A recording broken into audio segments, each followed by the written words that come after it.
characters who are, might be considered kind of reprehensible characters, Right, yeah. and whether that's that tone that with which you write, which is sometimes ripe and sometimes just non-judgmental in a certain kind of way, No, which is the, it looks non-judgmental, but it's not non-judgmental. yeah, it's true. I do judge all my characters uh, very comprehensively at times.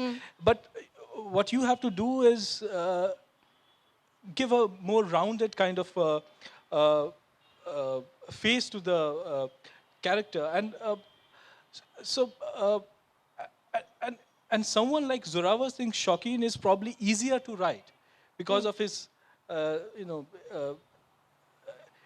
because he's so outlandish in many ways, and he has also some very but the traits are all human traits, and these are not I mean, he's a monster in many ways, but he's also a landlord, a small level political broker, Yes.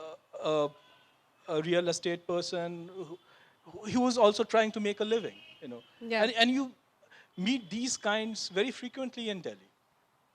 Yeah. And so it's Yeah. not like, I mean, someone who has lived in Delhi, uh, they would know Zorawar Singh Shaukin once in a while. I mean, they won't know him very well, of course, but they would come across him once in a while. Would you say, that your choice of using humor and sarcasm, perhaps, like the extract that was just read out, the Jahanabad, the cast opening, for example, is one of the ways in which you sort of keep the characters from, I don't know, from becoming categorized into heroes and villains right from the start. And yet we know that this, Zorawar is a remarkably violent sort of person. Say something about humor, essentially, is all I want to say. Well, my thing is, when I'm writing a story, writing a book, is one should always entertain the reader. So that's one of the things I always look for. And humor, if you get the timing right, you can do it in a one line. You can say something which otherwise you would need pages to write. And so I would rather prefer that. But the timing does come from after 3 or 4 drafts, and that one line of humor is probably harder to achieve than 5 or 10 pages of description. Yeah, And no, when it comes, it comes. I really don't know how it comes, but once in a while it does. Everything looks right, and the line has just the right timing, snap to it, and also maybe the social commentary is also right, so it balances out. So that's what one looks for in humor, that the political and the social commentary. At least I kind of look for that, and so that it comes through. it comes through. It certainly does. No, it certainly does. And one of the other things which I wrote in the review and which I read out just now, this idea of gup that I felt. Right. There's this kind of storytelling quality to a lot of characters. A lot of characters are introduced kind of as almost legendary, right? They're on the brink of becoming kind of larger than life, and yet they have immaculately detailed life stories.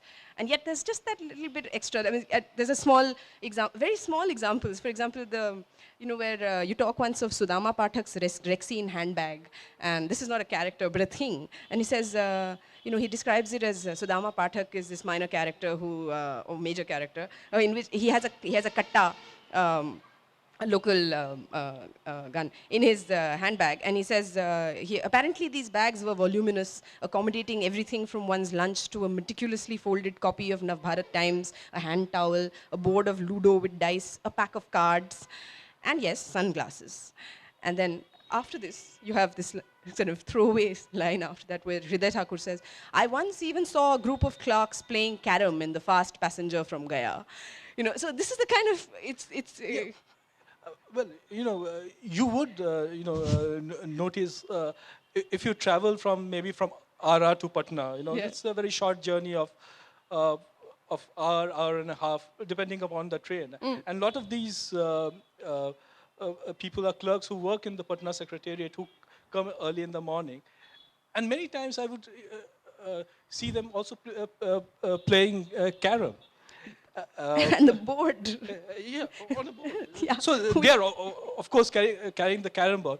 They can't carry it in their bags. Yeah, but that's how. But yeah, but this is something I felt that I should add. Yeah, that, it is a remarkable, because quiet little you see, exaggeration. if they could carry the carom board in their bags, they would carry it. They do want to carry it, but since they can't, they carry it in their hands. So. Yeah, but yeah, that's what. So there's the point at which the documentary and the prosaic sort of is Right. abandoned for the wonderful kind of mode of. Anyway, so the other thing which we talked about, which you touched on earlier, which is that this world that you wanted to depict, which is the world of Delhi University, but also aspirants and a particular class of Bihari students for whom the highest form of aspiration was the civil services. I mean, it was shifting even while, the 90s, during which your story is set, and there is the kind of one conversation in the book about the MBA and Mrs. Midha. But how much of it do you think still survives? I think a lot of it survives. I mean, the civil services is still probably the most aspired for profession in Bihar and in, I think, most of North India and probably most of India, I would say. And it's still there. It's still there. Has the MBA to any extent replaced it in in any part of this class? Would you say? As a thing to aspire to? Probably in the upper middle classes. Yeah. Probably in the upper middle classes it has gone down a bit. But more or less, I think it still survives, and nothing wrong with that. So, but you think that characters like Jishnu Sharma or Satyabrat Ojha or people like this who sort of hang around the university for years and re-register for MA previous year after year and just do not take the examination so that they can register again, still exist, you think, to a great extent? Not to a great extent. I have a feeling, this is a theory again. I mean, I'm not sure. This is something I feel that it would be very hard for them to survive in Delhi now.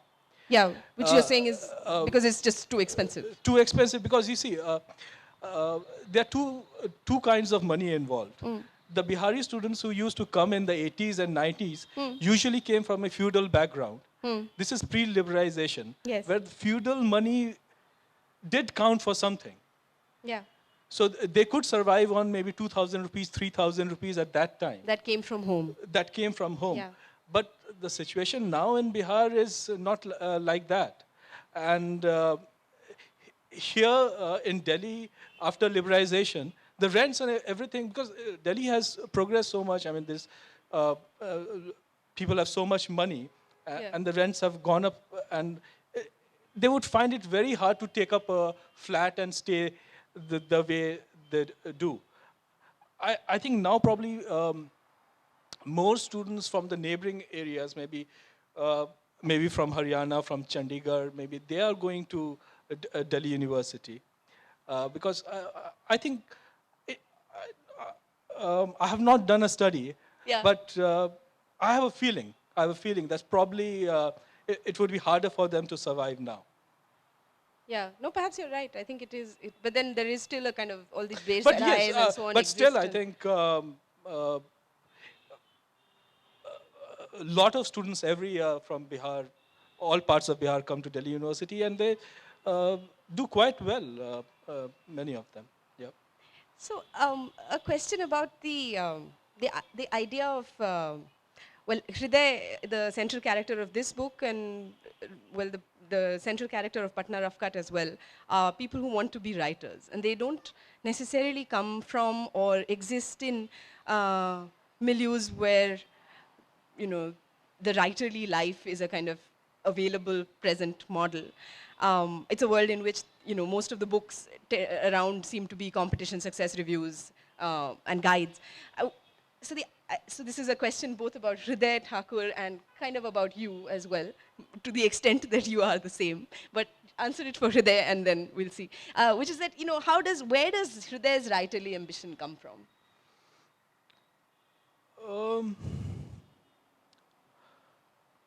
Well, Hriday uh, is not. Uh, well, writerly ambition can come from anywhere, It's actually. true. I mean, you don't have to come from a certain milieu or from No. a certain background to you want to be a writer. If you are a writer, you are a writer. Though, of course, if you come from a certain background, things are easier maybe for you. Just But to make it imaginable is what I meant. uh, but Hriday comes from he he comes in a way from the middle classes. Yeah, his father is a professor. His Yeah. father is a professor of Yeah. literature, so Yes. he does have Yeah. books in his house, Yeah. and so he does come from that kind of. Yeah. And his father also probably had ambitions of becoming A writer at some point, a which is not writer, quite. and Yeah. writing is, I think, one of the themes in my books. Yeah. Um, Because you talk a lot about his developing a craft and yes, sitting down in the morning and before class happens in the writers university. interest me. Writers interest me. Their lives interest me. I maybe do not like to meet them very much, but You're having to break that rule here, it seems. Yeah. but I like to read about their lives. I like to, because it's such a isolated thing to do, Yeah.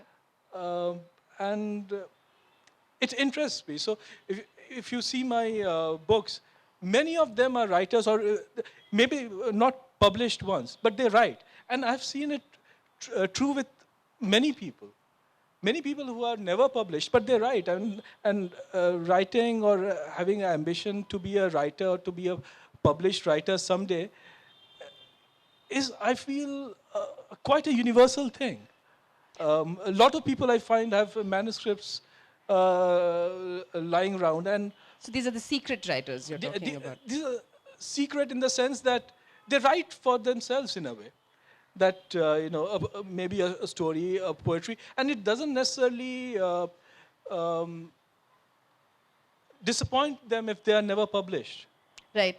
So they've done that, Yeah. so it's more of a therapy, and I feel it interests me, writers. So You yeah. have a fun moment which is in the book where Hriday Thakur watches Aditya Bhattacharya's Raak, and he says, he's blown away by it, and he says, if I can write something as dynamic as this, then I'll have made it. And it's interesting because that's a cinematic source of inspiration. It's the only one. We Yeah. don't see him reading a book and having that moment. Yes. It's an interesting, I mean, Uh, well, I thought Rock was a wonderful film. I thought it was sadly overlooked.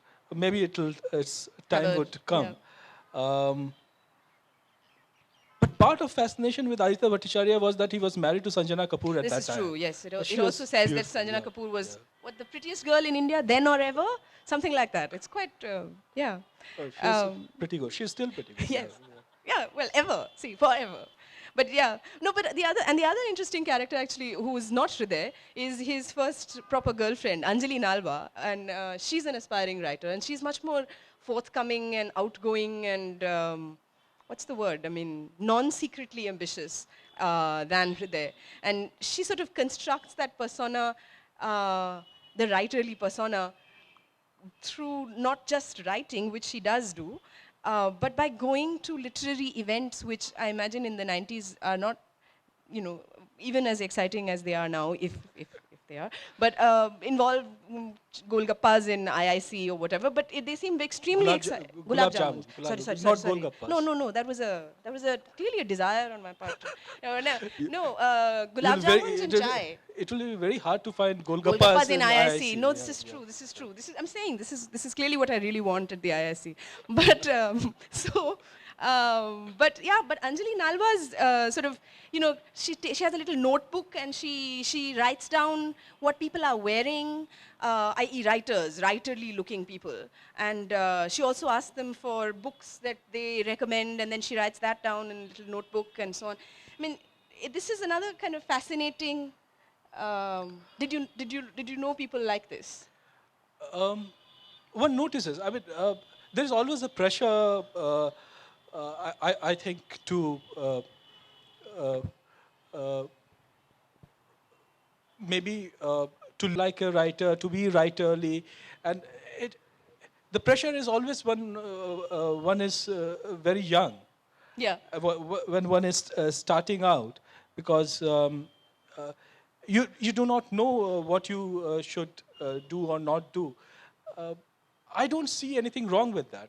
No, no, I'm not Uh, suggesting anything yeah. is wrong with it. It's just it's a very, but it's a very interesting portrait. It's a portrait that Yes. one has not seen before, and yet there must be many people who feel that there is a certain way in which they must kind of Yeah. comport themselves in order to be taken seriously as. No, the thing about Anjali Nalwa is that she felt that she came from a class which didn't write fiction in English. Yes. So she had that kind of maybe a complex with her, Yeah. that people might not take her to be um, uh, of the same of same merit or whatever, even Yeah. though she had the talent. And I think I make it very clear that she has the talent. Uh, Yes. No, completely. Yeah. Yeah. and so it really doesn't matter if you look like a writer or you don't look like a writer. But I think the pressure is probably there when one is starting out for many people. Yeah.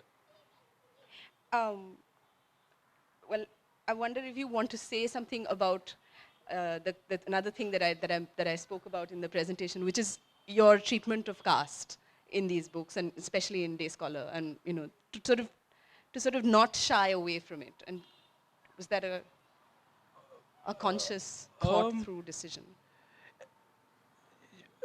And caste not as a heavy three-laden thing, but a kind of lived everyday. well, I just use caste as a matter of fact kind of a Yes. thing, that, you know, I,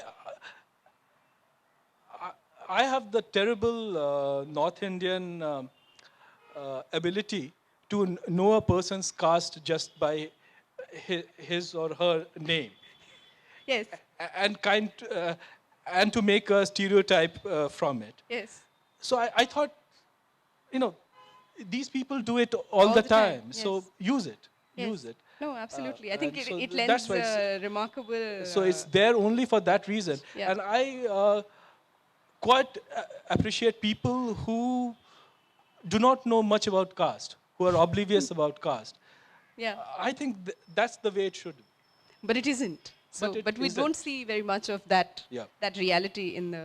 In fact, the choosing of names is it's precisely it's one of the things that I wanted to say, which is that it's something you do with great care, and there are marvelous names of characters in the book. There's in fact a point in the book where Hriday talks about what his English lecturer saying that Naipaul's A House for Mr. Biswas is a wonderful book and he loves it, but the name Mr. Biswas is all wrong because Mohan Biswas